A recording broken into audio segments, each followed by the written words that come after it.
ke studio Selamat Pagi Malaysia. Kita dah belajar silap mata, masih lagi belum terjawab. Dan sekarang hari ini 4 Januari merupakan hari Braille sedunia.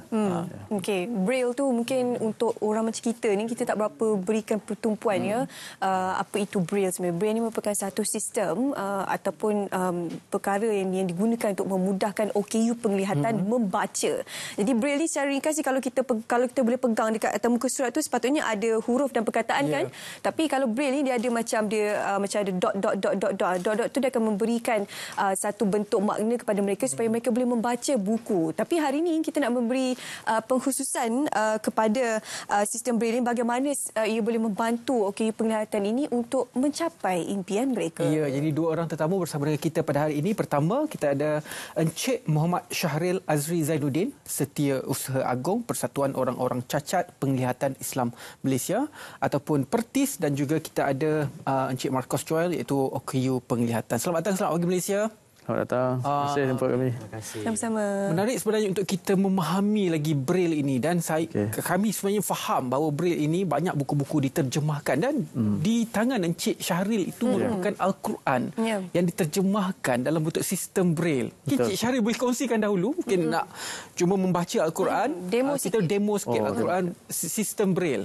Okey. Nak terus demo ke macam mana? Boleh silakan. Okey, kalau boleh kamera boleh zoom. Al-Quran Braille ni untuk maklumat semua, Al-Quran Braille kita yang terbaru ni kita ada 6 jilid Al-Quran Braille Masraf Malaysia. Kita bekerjasama dengan JAKIM dan KDN, mendapat kelulusan KDN lah untuk kita terbitkan. So di PERTIS kita terbit dan edar kepada OKU Penglihatan lah, untuk supaya OKU Penglihatan dapat Al-Quran Braille secara percuma dan boleh bacalah kan. Okey, untuk hari ini saya akan baca surah Al-Baqarah bermula ayat 1 lah. Bismillahirrahmanirrahim. Alif Lam Mim. Dzalikal kitabu la raiba fihi hudal lil muttaqin. Alladzina yu'minuna bil ghaibi wa yuqimuna as-salah wa mimma razaqnahum yunfiqun.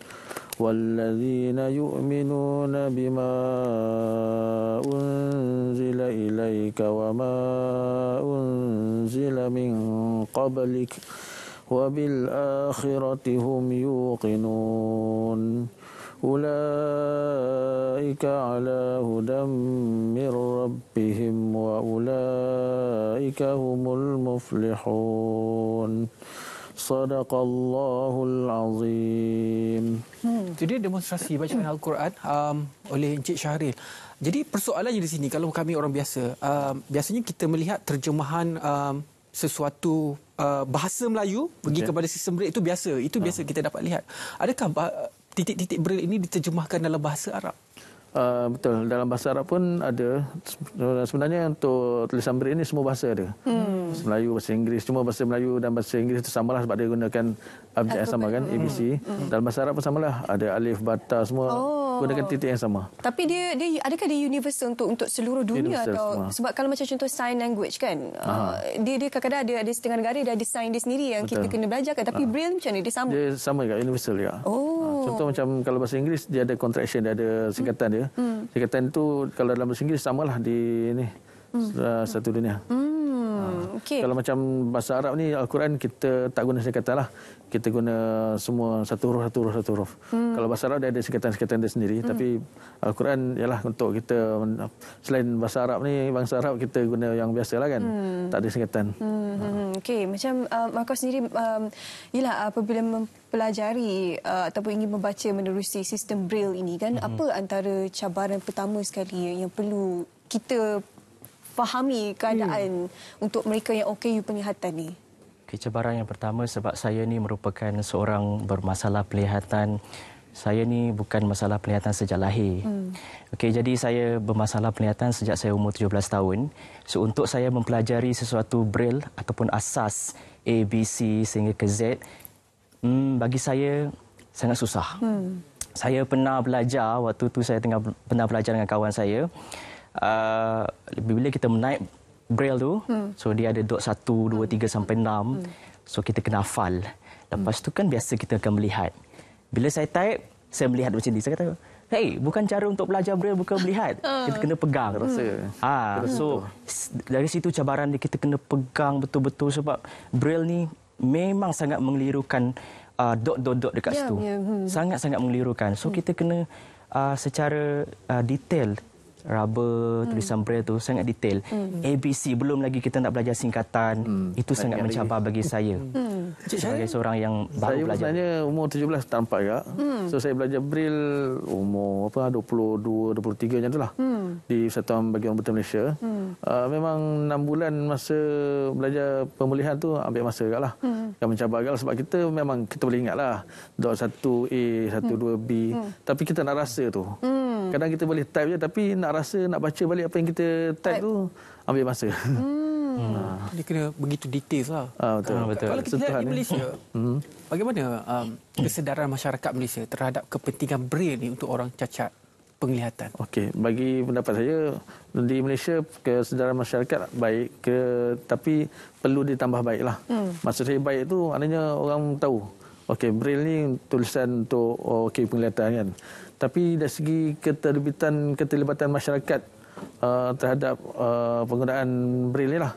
Contohnya kalau kita tengok di kedai-kedai makan, memang menu susah nak jumpa menu dalam Braille kan. Susah lah kan. Setakat ni saya tak pernah jumpa lagi. Saya pun tak pernah jumpa lagi. Dekat Malaysia. Kan luar negara pun macam tak ada pun sebenarnya kan. Braille tu kan dekat menu tu kan. Kadang-kadang mungkin di setengah bangunan ada lift yang ada tulisan Braille. Tapi kadang-kadang ada yang pernah saya jumpa terbalik, dia pasang terbalik. Oh ya? Ada. Oh my. So kesedaran tu mungkin perlu ditambah baiklah kan. Macam Marcos ni macam mana sistem Braille ni boleh membantu ialah anda untuk mencapai cita-cita saki-baki kehidupan sekarang ini? Baiklah, Braille ni memang sangat membantulah bagi saya. Dia lebih-lebih lagi di dalam peringkat pendidikan. Peringkat pendidikan itu sangat membantu sekali. Sebab Braille ni dia bukan sahaja dia lebih kepada dot. So Braille ni dia lebih kepada gambar rajah timbul. Sebagai contoh dekat buku teks, kita hanya boleh melihat digital, gambar, warna dekat gambar tu. Kalau Braille ni kita akan kena terjemahkan balik menggunakan gambar rajah timbul, di mana kita kena tanda dan sebagainya. So kita tahu bila sebagai contoh macam dekat globe dekat globe. So kita boleh tahu negara mana dia ada tanda dia. So dia memang sangat membantu bila macam contoh Cikgu Syahrir cakap masih dekat lift kita boleh tahu walaupun kita tak nampak tulisan tu. Dia sangat membantu bagi saya. Kalau boleh diberi ruang inilah untuk mungkin keluarkan pendapat anda, apa yang sistem bagaimana di Malaysia ini yang perlu ditambah baik untuk membantu golongan cacat penglihatan ini? Kita mulakan dengan Cik Syahrir. Sistem di Malaysia ni. Apa yang anda mahukan untuk ditambah baik? Dari segi sistem kemudahan lah terutamanya. Contoh kalau macam kebanyakan komuniti penglihatan yang berada di satu kawasan, contohnya di Brickfield kan, kalau kita tengok kat Brickfield banyak kemudahan-kemudahan yang ada untuk penglihatan sendiri, contohnya seperti Braille track. Braille track. Lepas tu lampu isyarat yang ada bunyi, itu penting sebenarnya. Kan? Benda macam itulah. Mungkin boleh ditambah baik di tempat-tempat lain sebab kadang-kadang penglihatan bukan ada kat Brickfield saja kan. Mungkin ada di tempat lain. Ataupun ditambah kadang-kadang lift dia ada tulisan Braille tapi tak ada suara. So kita boleh tekan contoh ke tingkat 2 tapi kita tak tahu. Betul ke tak tu tingkat 2? Betul. Nanti tak salah tingkat kan. Macam itulah mungkin dari segi benda macam itulah dari segi kemudahan.